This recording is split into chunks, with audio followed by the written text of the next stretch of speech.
En esta porción yo le he titulado Llamados a servir. Llamados a servir. Recordemos la prédica anterior del libro de los Hechos. ¿Recuerdan? Que estábamos hablando del ministerio de Pablo, ¿no? Una vez que él se convirtió al Señor, ¿qué es lo que pasó? Y nos hacíamos esta pregunta, ¿no? ¿Se acuerdan?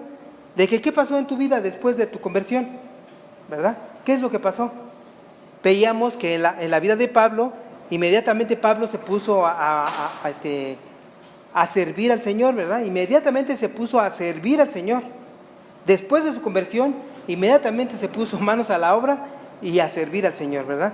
Él tenía muy claro cuál era el propósito para el cual fue llamado, ¿sí? De igual manera, nosotros, la prédica anterior, nosotros también nos hacíamos esa pregunta: ¿qué pasó conmigo o con mi vida después de mi conversión? Bueno, pues el día de hoy vamos a ver otro ejemplo más de qué es lo que pasó en la vida de Pedro después de su conversión, ¿no? También, ¿qué es lo que estaba haciendo? ¿A qué se dedicaba Pedro después de la muerte de Jesucristo, ¿no? Y aquí vamos a ver un claro ejemplo de que Pedro también se encontraba haciendo la voluntad de Dios, ¿verdad?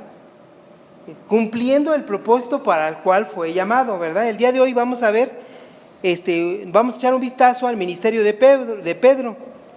Él, siendo apóstol y un gran predicador, seguía muy puntualmente lo que se le había encomendado. No había perdido la visión que se le había dado, ¿verdad? Porque muchas veces se corre el peligro ese, de que una vez ya llegando a los pies de Cristo, perdemos la visión y no sabemos qué es lo que sigue, ¿verdad? Estos personajes que estamos viendo como ejemplo, vemos que no perdieron la visión. Se les había encomendado puntualmente algo que hacer, ¿verdad? Después de la muerte de Jesús. Jesús, antes de ascender, les había encomendado una gran misión, ¿no? La llamada Gran Comisión, en la cual les dijo: ir a todo lugar y predicar el Evangelio, ¿verdad? Y hacer discípulos también, o sea, aparte, ¿no? Predicar el Evangelio y hacer discípulos. ¿Y qué más? Enseñándoles todas las cosas que yo les he enseñado, ¿no? Esa era la misión. Esa era la misión que cumplir. Ese fue el propósito para el cual fue llamado todos los hombres, todos los escogidos de Dios. De igual manera, pues también es nuestra misión. También para eso fuimos llamados nosotros, ¿verdad? Todos los hijos de Dios hemos sido llamados a servir. ¿A servir a quién?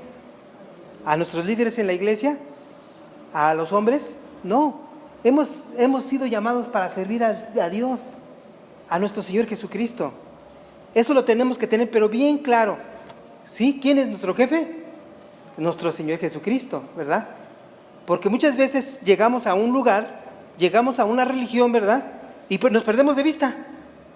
Y entonces empezamos a servir a los hombres, empezamos a servir a nuestros líderes, y nuestros líderes nos llevan para allá, y nuestros líderes nos llevan para acá, y nos olvidamos del propósito para el cual fuimos llamados, ¿verdad? Dios, Jesucristo, nuestro Señor Jesucristo, Él es el que nos llamó, y Él es el que nos encomendó, y por lo tanto nos debemos a Él, ¿verdad? Eso tenemos que tenerlo bien claro como hijos de Dios, ¿verdad? El propósito para el cual fuimos llamados. No podemos perder la brújula y dedicarnos a hacer otras cosas que el Señor no ha ordenado, ¿verdad? Hay tantas cosas que la gente en la religión se mete a hacer cosas que no, el Señor no se lo ordenó. Mucha gente se mantiene ocupada en sanar, hacer tantos eventos para sanar a las personas, ¿no? Pero en ningún momento se les dio esa encomienda. Muchos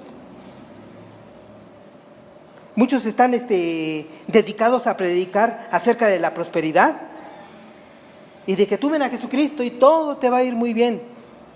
Y en ningún momento Dios les ordenó hacer esto. Otros se mantienen para estar predicando que ven a Jesucristo y vas a ver cómo mejora tu vida, ¿no? Predicando que Jesucristo viene a mejorar la vida del mundo. Y no es cierto.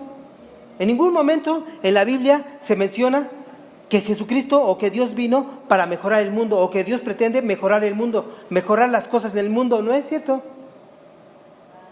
Por el contrario, se cumple la ley. Hay una ley científica, ¿no?, que se llama la ley de la... No me acuerdo ahorita cómo se llama, no me viene a la mente, pero en esta ley dice que todo lo creado tiende a perecer, tiende a destruirse, tiende a descomponerse, tiende a corromperse. Esta es una ley natural. ¿Sí? Si tú dejas a un coche arrumbado en un lugar, con el tiempo se está deshaciendo. O sea, no se mantiene. ¿Sí? Entonces es una ley que está en el mundo. Entonces, de esta manera también Dios no viene a romper o a modificar la ley, las leyes, ¿verdad? Entonces, muchos se mantienen en esta situación. Muchos se mantienen toda su vida tratando de llenar con multitudes su congregación, y hacen y deshacen, ¿no? Y programas y muchas cosas, invierten mucho tiempo y dinero y esfuerzo para llenar con multitudes las congregaciones, y en ningún momento se nos encomendó esto. En ningún momento se nos encomendó que nosotros nos pasáramos toda la vida tratando de llenar la congregación con multitudes. De ninguna manera. Pero cuando se pierde la brújula, se hace estas cosas. Entonces, por eso es muy importante que nosotros veamos estos ejemplos que hemos estado viendo, por ejemplo, el ministerio de Pablo y el ministerio de Pedro, ¿verdad? El ministerio de Esteban, el ministerio de Bernabé, que estaban pero bien centrados, ¿verdad?, en el propósito para el cual fueron llamados. Practicar una religión es de los hombres. Esa no es la voluntad de Dios. Dios no quiere que practiquemos una religión. Si lo hubiera querido, el mismo Jesucristo nos hubiera inculcado su religión judía, ¿verdad? Él era judío, él practicaba la religión judía. Yo no estoy diciendo que la religión es mala, ¿verdad? Pero no es el propósito para el cual fuimos llamados, ¿verdad? Las religiones son buenas en un momento dado, porque el hombre en su perversidad por lo menos tiene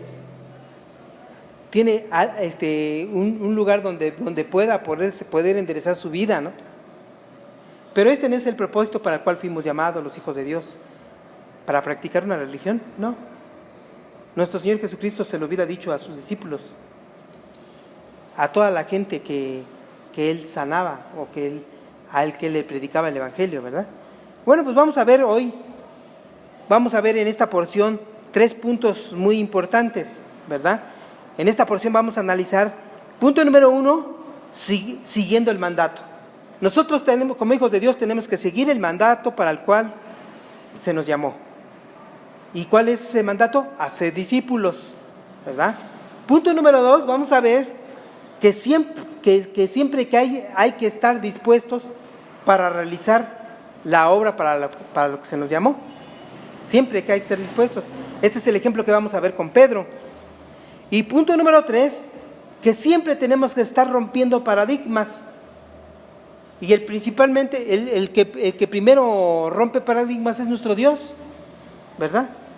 Porque nosotros tenemos los paradigmas traemos los paradigmas del mundo, ¿verdad? Hacemos las cosas como se hacían en el mundo, ¿verdad?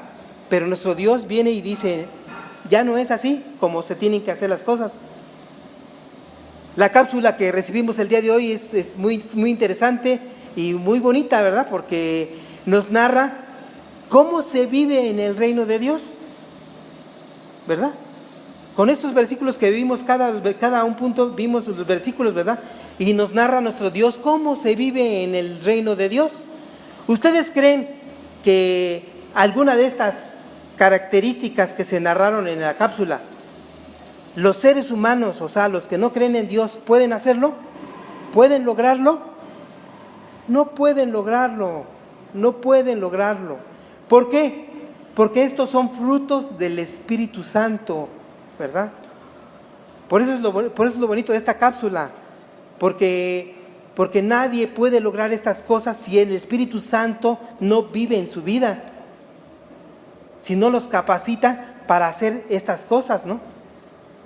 ¿Verdad? Como por ejemplo, el que de nuestra boca salga solo bendiciones y no bendiciones y maldiciones, ¿verdad? Por ejemplo, es un ejemplo. Entonces, solamente el Hijo de Dios puede lograr esto. ¿Por qué? ¿Sale de Él? ¿Sale de nosotros? No. Es producto del Espíritu Santo, es obra del Espíritu Santo, ¿verdad? Es el fruto del Espíritu Santo.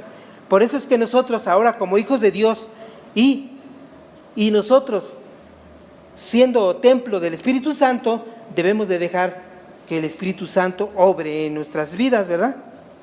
Bueno, pues vamos a ver el punto número 1 y es siguiendo el mandato. Haced discípulos. Dice la escritura la porción que estamos estudiando en el versículo número 32. Aconteció que Pedro, visitando a algunas personas, ¿dice así la escritura? No, ¿verdad? Dice, aconteció que Pedro, visitando a todos, vino también a los santos que habitaban en Lida, ¿verdad? Fíjense bien cómo la escritura es enfática. Y dice la escritura que visitaba a todos los santos, ¿verdad? Esparcidos por todas las ciudades ya. El ministerio de Pedro no se confinaba a un lugar cerrado, ¿verdad? Después de haber predicado y que se hayan convertido 5,000 personas, ¿se acuerdan?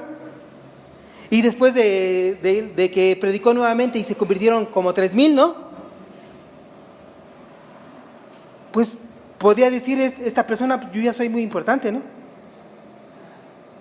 Mi ministerio es predicar a las multitudes para que se rindan a los pies del Señor, y hasta voy a buscar estadios, ¿no? Para predicar la palabra. Pero que yo vaya a predicarle la palabra a alguien, o que yo vaya a ministrar específicamente a los hermanos en otras congregaciones o en sus casas, eso no es para mí, pudieran decir esos líderes, ¿verdad? Pero aquí tenemos el ejemplo de Pedro, en su ministerio, ¿no? ¿Verdad? Su ministerio no estaba confinado a un lugar y decir, no, pues yo ya no salgo de aquí de Jerusalén. Y el que quiera que lo ministre, que venga. ¿Verdad? El que quiera que sea sanado, que venga hasta Jerusalén. No, él cumplía fielmente para el propósito para el cual fue llamado, ¿verdad? Nuestro Dios quiere que nosotros como hijos de Dios estemos constantemente ministrando a otras personas, persona a persona, codo a codo, ¿verdad? Que no perdamos de visión lo que quiere nuestro Dios. ¿Por qué? ¿Por qué codo a codo y persona a persona? Porque quiere que hagamos discípulos. ¿Cómo se puede lograr un discípulo? ¿Predicándole desde una multitud? No, esto es viviendo con la persona, conviviendo con la persona, ¿verdad? Llorando con la persona, riéndose con la persona, ¿verdad? Codo a codo. Eso es lo que quiere nuestro Señor, y vemos el ejemplo del apóstol Pedro, que él visitaba a todos, no nada más a los de su grupo, porque muchas veces se forman grupos, ¿verdad? Élites, y que dice, bueno, sí, visito a los hermanos aquellos porque pues cuando los visito me va muy bien. No, dice que visitaba a todos. Yo aquí me imagino que está hablando que visitaba a pobres y a ricos, ¿no? A todos, a todos. No solo a los que eran sus amigos, sino a todos los que necesitaban de ser ministrados, ¿verdad? A todos los que necesitaban de ser apoyados. Este es el ejemplo que nosotros vemos del apóstol Pedro. Dice que visitaba a todos los santos, a todos los santos. ¿Y quiénes son los santos? Nosotros somos los santos, ¿verdad? Porque la definición de santos en la Biblia es los apartados para Dios, ¿verdad? Los consagrados para Dios. Y nosotros hemos sido apartados para Dios. Hemos sido consagrados para Dios, somos los santos. Entonces Él visitaba a todos los santos que ya estaban esparcidos en varias ciudades, ¿verdad? En el versículo número 33 dice la Escritura, y halló allí a uno que se llamaba Eneas, que hacía 8 años que estaba en cama, pues era paralítico. Y le dijo Pedro: Eneas, Jesucristo te sana, levántate y haz tu cama. Y enseguida se levantó. Pedro siempre daba la gloria a Dios. Todo lo que él hacía le daba la gloria a Dios. Es muy importante que nosotros en nuestro ministerio también, ¿verdad? Y que dentro y fuera de nuestro ministerio también todos siempre le demos gloria a Dios, ¿verdad? Es muy importante que nosotros en nuestra vida diaria siempre le demos gloria a Dios, aun cuando las cosas están sucediendo no a nuestro favor, le demos gloria a Dios. Dios tiene un propósito para la prueba que estoy yo pasando. ¿Sí? Debemos de darle siempre gloria a Dios, como lo hacía Pedro. En este caso fue y sanó a esta persona, ¿verdad? Y no lo hizo diciendo levántate y sana, sino lo dijo en el nombre de Jesucristo, levántate, ¿verdad? Y sé sano. En ningún momento hizo algo por su cuenta, ¿verdad? Es muy importante esto porque muchas veces las personas pierden la brújula y entonces el sanador es el fulano de tal y vamos con el sanador fulano de tal. ¿Por qué él sana? Porque él va a dar sanidad, ¿verdad? Muchas veces si esas personas pierden la brújula y nunca le dan gloria a Dios, ¿verdad? Fue un milagro instantáneo y completo lo que sucedió en este evento. Ahora Eneas podía hacer lo que antes todos le hacían a él, ¿verdad? Cuando estaba paralítico. Imagínense la vida de este personaje, ¿no? Postrado durante 8 años, ¿sí? Estando paralítico. Y que de repente viniera a él Pedro, ¿verdad? Y que le dijera y que le aclarara que en nombre de Jesucristo iba a ser sano, ¿verdad? Pedro hacía señales divinas con un propósito, que la gente creyera en Jesucristo y se convirtiera, ¿verdad? Nosotros vemos aquí que los apóstoles hacían señales. En el tiempo de los apóstoles había estas señales. En la Escritura nos narra de que solamente en los tiempos de apóstoles había estas señales. Los apóstoles hacían estas señales. ¿Qué señales? Las de la sanidad. ¿Y cómo era la sanidad que ellos practicaban? Era completa e instantánea, dice la Escritura. ¿Qué quiere decir esto de completa e instantánea? Que el paralítico por completo se sanó al momento, ¿verdad? Sanó al momento y caminó. ¿Y cuánto duró su sanidad? ¿Duró años? No, dice la Escritura que al momento se paró, ¿verdad? E hizo su cama. Entonces vamos a ver que estas señales son propias del tiempo de los apóstoles, ¿verdad?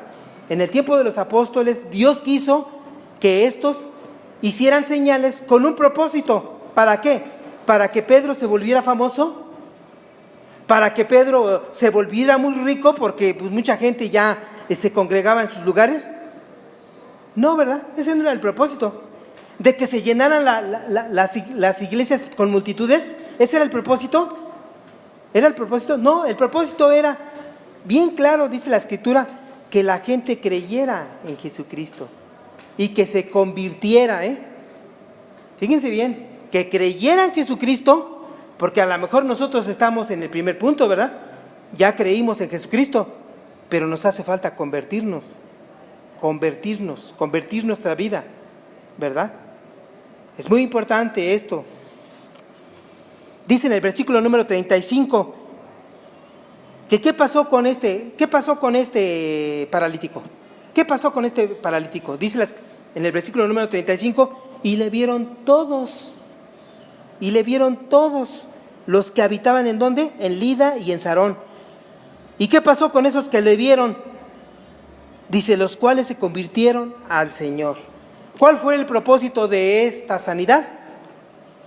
Que este personaje diera testimonio. ¿Cuál es el propósito de que nosotros hayamos sido escogidos por nuestro Dios? ¿Y que hayamos sido llamados? Pues que demos testimonio, ¿verdad? Porque, ¿qué pasa? En algunas congregaciones la gente recibe a Cristo como su Señor y su Salvador, pero se mantienen ahí sentaditos, ¿no? O sea, sin alguna actividad. Y lo que quiere el Señor es que no, vete y muéstrate a todo el mundo y cuéntales lo que el Señor ha hecho por ti. ¿Lo hemos hecho?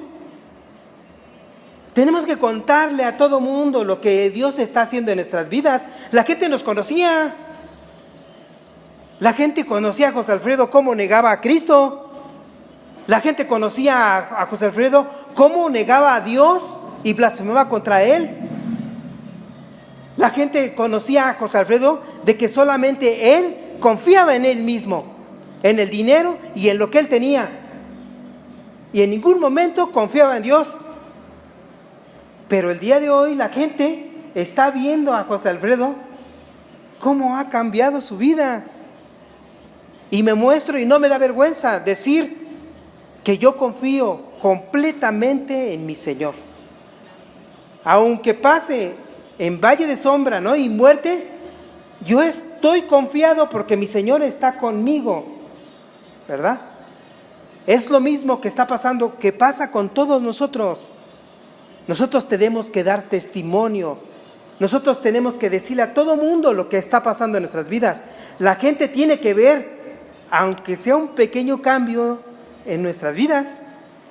Como nos decía la cápsula, a lo mejor en otro tiempo de nuestra boca salían solo maldiciones, pero el día de hoy ya salen bendiciones. Y cada día de nuestra boca ya no salen maldiciones. Este es un gran testimonio y esto lo tiene que ver la gente. ¿Y saben qué tiene que saber la gente? Que esto es obra de Dios, porque si nos quedamos con la gloria, entonces estamos mal, ¿verdad? Tenemos que darle gloria a Dios. Si no fuera por Dios, mi vida no hubiera cambiado. Esto es lo que el propósito para el cual Dios sanó a esta persona, a este personaje Eneas, para que todos lo vieran y los que lo vieron se convirtieran al Señor. Y todos lo vieron, ¿verdad? Dar testimonio de lo que ha hecho Dios por ti es una muestra de que has nacido de nuevo. Si no damos testimonio, pues no ha pasado nada. ¿Y qué quiere decir conversión? ¿Verdad? ¿Qué quiere decir conversión? Conversión es completamente dar una vuelta, ¿verdad? De 90 grados. En primer lugar, consiste en creer en el Señor Jesucristo. Arrepentir de vivir mi vida no creyendo en Jesús y haciendo las cosas a mi manera. Confesar mi fe en Jesucristo y ser bautizado, ¿verdad? Para perdón de pecado. Esto es la conversión de que se habla en la Escritura. ¿Ha pasado esto en tu vida? ¿O estoy en este proceso? Si estoy en este proceso, tengo que continuar porque mi Dios quiere que nosotros tengamos una conversión genuina en nuestras vidas. Vamos a ver el punto número 2, de siempre estar dispuestos. Un hijo de Dios, un discípulo de Cristo, ¿verdad? Un discípulo eficaz, como lo veíamos en la prédica de la semana pasada, ¿verdad? Siempre tiene que estar dispuesto. ¿Dispuesto a qué? Pues a servir a su Señor. A servir a su Señor. Y no confundamos y perdamos la brújula, ¿verdad? De que debemos estar dispuestos a servir al hombre, ¿verdad? De servir a los líderes, a servir en una religión. No, a servir a nuestro Señor Jesucristo. que es el que pagó un precio alto por nuestra libertad. Dice la Escritura en el versículo número 36, había entonces en Jope una discípula. Fíjense aquí, con este personaje, con esta mujer, se refiere como a una discípula. Porque en Eneas, si vemos en el versículo anterior, donde se refería a él, en el versículo 33, dice, y allí halló a uno, pero nada más a uno. Se refería a que era uno que no creía, no era creyente, porque no lo especificó, no era un discípulo, halló a un discípulo, no dijo así la Escritura. Pero en el caso de Dorcas, aquí sí la Escritura aclara, dice, y había entonces en Jope una discípula.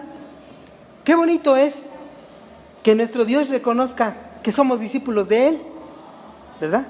Y que no nos diga, yo halló a una persona, no, halló a una discípula, ¿verdad? Que se congregaba en la Iglesia Bautista Dios de Maravillas, ¿no? Ese es un gran honor de nuestra parte, de nuestro Dios, que en la Escritura habla de Tabita de esta manera, ¿verdad? Y que en la Escritura que posteriormente se va a continuar, porque seguro la Escritura, o la historia de la Iglesia, en algún momento dado Dios nos la va a revelar cómo siguió, ¿no? Cómo continuó durante los años y los siglos. Y a lo mejor veremos la historia de cada uno de nosotros, ¿verdad? También, así como de esta discípula. Dice, había entonces en Jope una discípula llamada Tabita, que traducido quiere decir Dorcas. En griego significa lo mismo. Esta abundaba en buenas obras y en limosnas que hacía. ¿Sí? Esta mujer se diferenciaba, ¿verdad? O todo el mundo, la gente la conocía, porque tenía esas características, ¿verdad? De que hacía buenas obras y muchas limosnas. Y precisamente, pues, esta es una forma de ver que nosotros somos hijos de Dios, ¿verdad? Porque la Escritura dice que nosotros fuimos preparados ¿para qué? Para que anduviésemos en buenas obras. Y esas buenas obras, dice la Escritura que Dios ya las preparó de antemano, ¿no? Desde antes las preparó para que anduviésemos en ellas, ¿no? Con las buenas obras ella demostraba su fe y que era discípula verdadera de Cristo. Esta hermana no predicó públicamente, pero ella proclamó el amor de Dios a través de sus obras y de su benevolencia, ¿verdad? Esta hermana no se distinguía por tener un ministerio de gran predicadora como Pedro, ¿verdad? No se distinguía como una gran maestra de las Escrituras como Esteban, ¿verdad? Pero sí se distinguió en lo que Dios le había dado, ¿verdad? Ese don que le había dado, y era en ser benevolente, dice la Escritura. Dice en Efesios 2:10, porque somos hechura suya, ¿verdad? ¿Quiénes? Nosotros, los hijos de Dios, somos hechura ¿de quién? De Jesucristo, de nuestro Dios. Somos hechura suya, Él nos hizo. Creados en Cristo Jesús, ¿para qué? Para buenas obras, las cuales Dios preparó de antemano para que anduviésemos en ellas.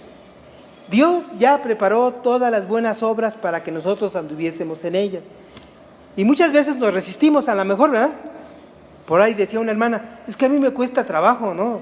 Hacer buenas obras, ¿verdad?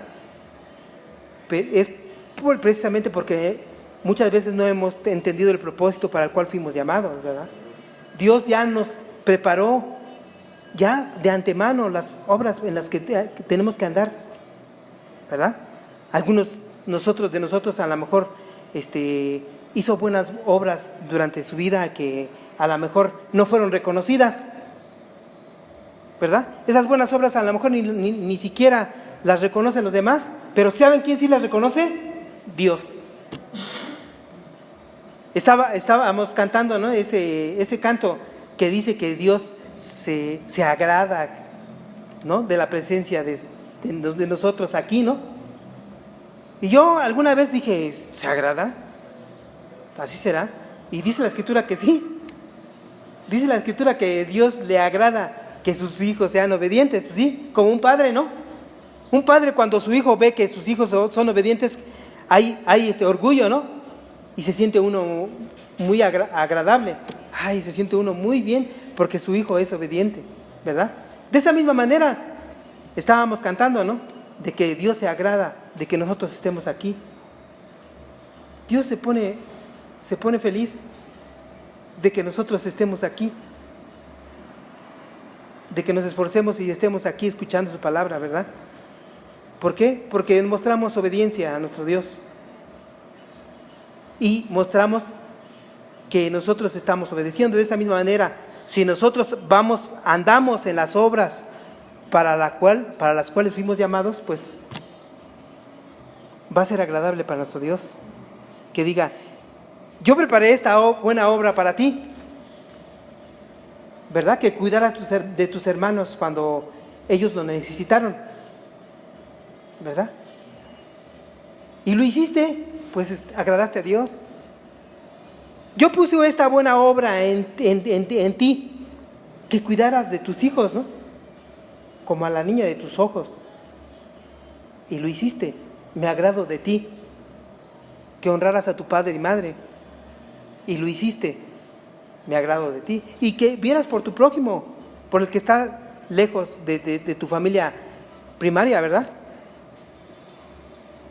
Dios se agrada de sus hijos cuando le obedecen. Dice en Colosenses 1:10, para que andéis como es digno del Señor. O sea, Dios nos rescató, Dios nos compró, ¿verdad? Y nos trajo a vivir al reino de Dios. ¿Para qué? Para que andéis como es digno del Señor, agradándole en todo, llevando fruto en toda buena obra y creciendo en el conocimiento de Dios. Para eso Dios nos llamó, para que le agrademos a Él, para que mostremos que el Espíritu Santo mora en nosotros, para que mostremos y demos testimonio de que hay fruto del Espíritu Santo en nuestras vidas. Empieza a haber algo que no había antes en nuestras vidas, a lo mejor amor, a lo mejor cariño, a lo mejor benevolencia, ¿verdad? Algo que antes no había en nosotros y que no iba a salir nunca de nosotros, sino que Dios nos está capacitando para hacer las cosas buenas en nuestras vidas, ¿verdad? En el versículo número 37 dice, y aconteció que en aquellos días se enfermó y murió. Después de lavada la pusieron en una sala. La costumbre en aquella época era que inmediatamente fueran sepultados, pero al escuchar que Pedro estaba cerca de allí, esperaron a que él viniera, ¿verdad? Nunca se acostumbraba que tenían al difunto ahí más tiempo, sino que inmediatamente lo sepultaban, después de lavarlo y hacerle todo lo que tenían que hacer. Pero esta vez los discípulos esperaron y la pusieron en una sala, dice ahí.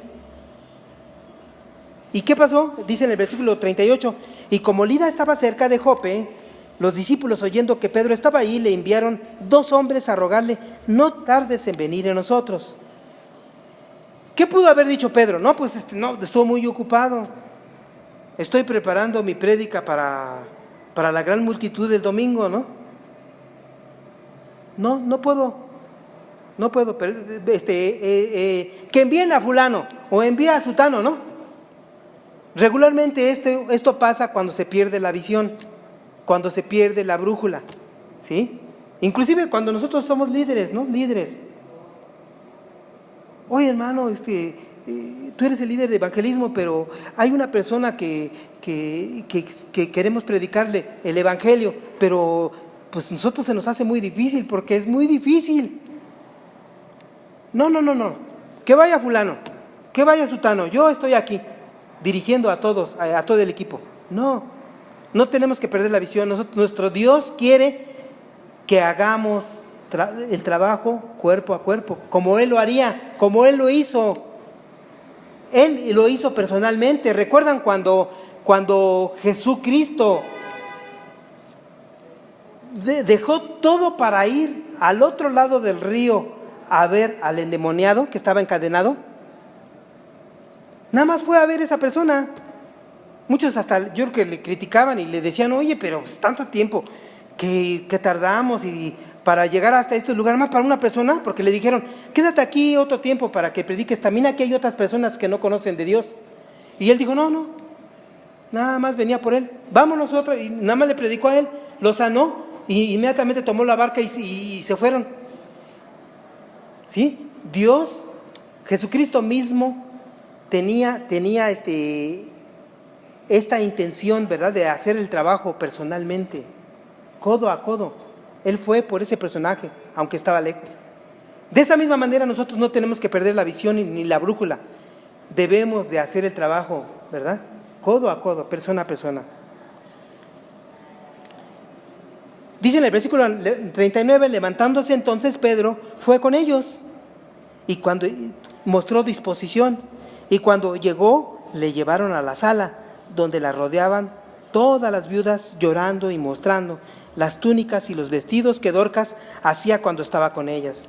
Imagínense ustedes ese lugar. Estaba Dorcas ya tendida, ¿verdad? Y dice que ¿quién estaba ahí? ¿Quién estaba ahí? Dice la escritura que estaban las viudas. Imagínense las viudas. ¿Pero por qué estaban las viudas? Porque ella era una de las personas que hacía buenas obras. Y como siempre hacía buenas obras, ¿a quién ayudaba primero? A las viudas. En aquella época, en la primera iglesia, se hacían cargo de las viudas, como se nos encomendó nuestro Señor Jesucristo, como se nos encomendó Dios de hacernos cargos de las viudas, ¿verdad?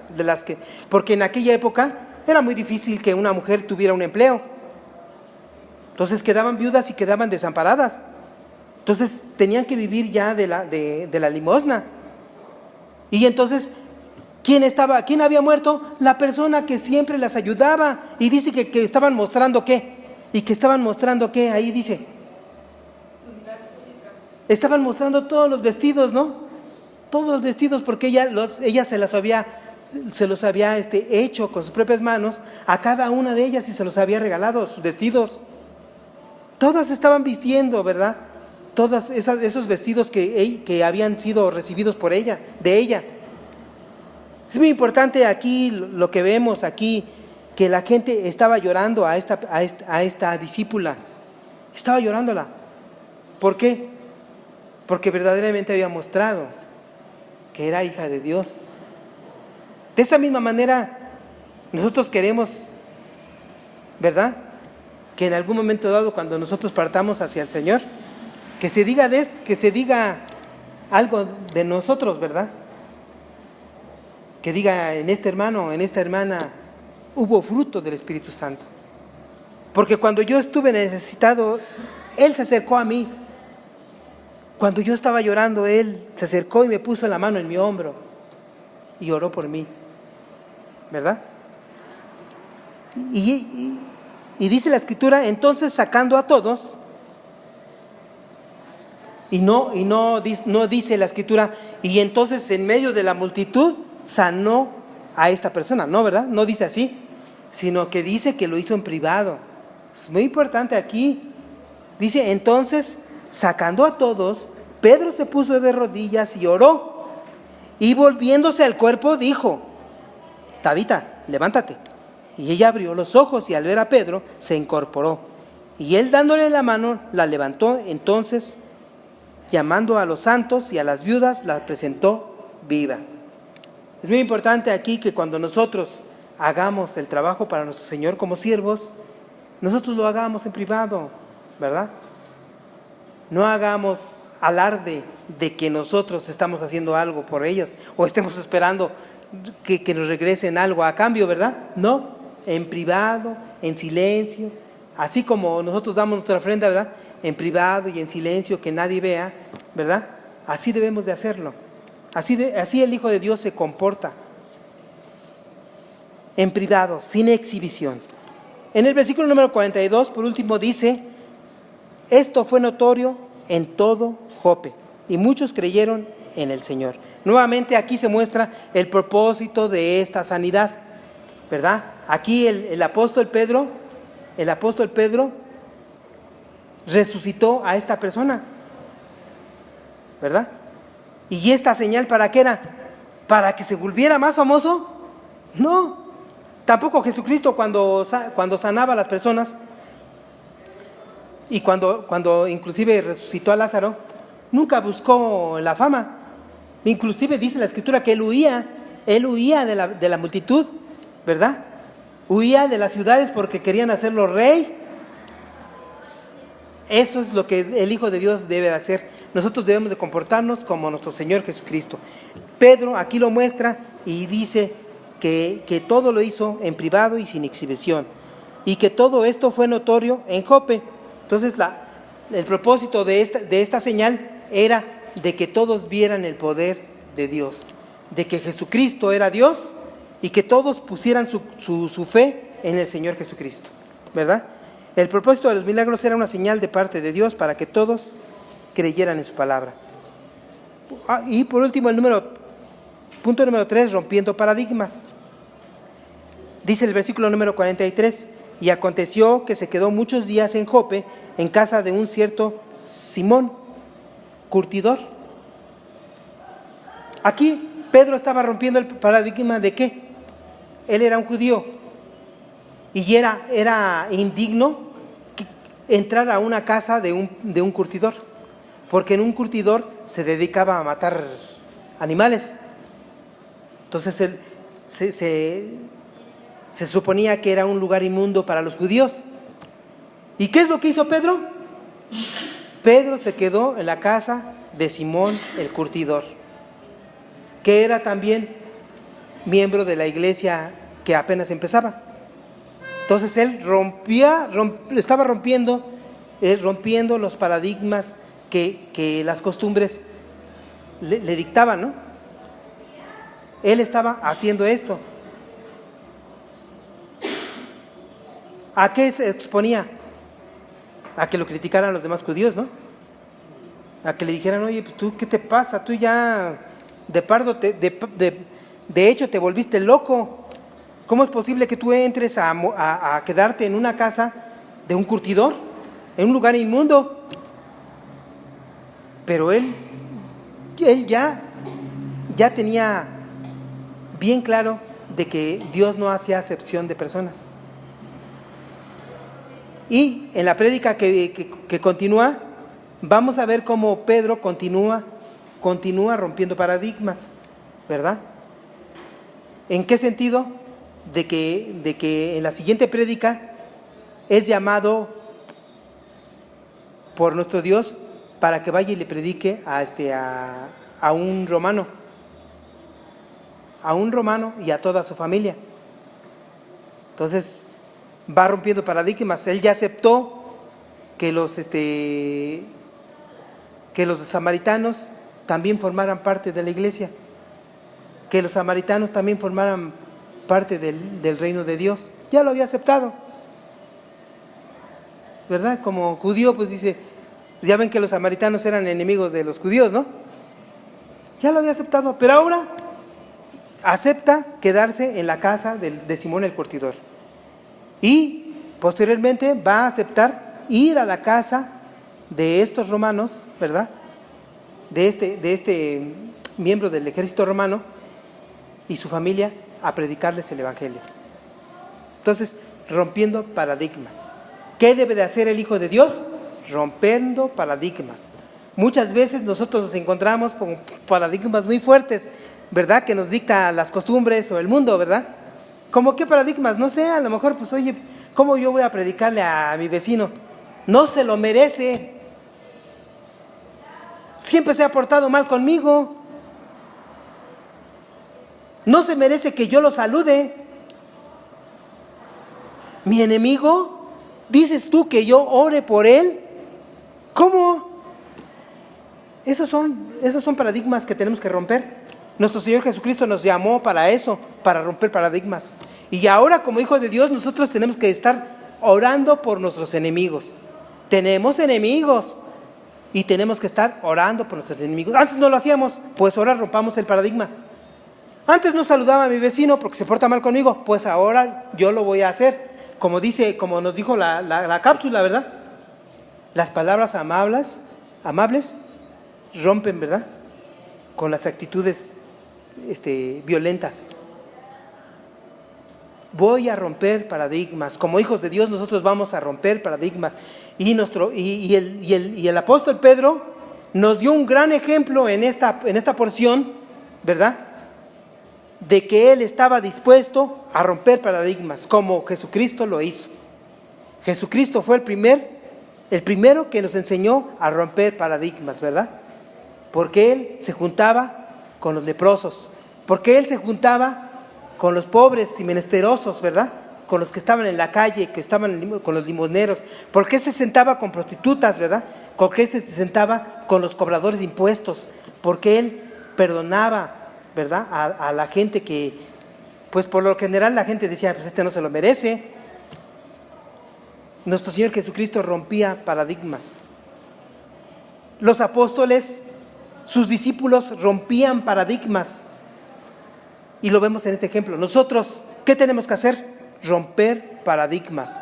Nosotros ya no nos debemos al mundo, nosotros nos debemos a nuestro Señor Jesucristo, ¿verdad? Bueno, todos sus paradigmas anteriores eran cambiados por la palabra de Dios, claro. Se le había ordenado predicar el mensaje de salvación a todo el mundo, y lo tenía que hacer a todo el mundo, ¿verdad?, sin importar quién fuera.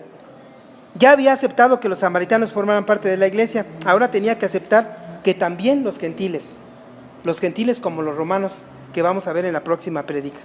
Vamos a concluir de esta manera. Hemos sido comprados para servir a nuestro Señor Jesucristo, para nada más. Hemos sido comprados para servir únicamente a nuestro Señor Jesucristo.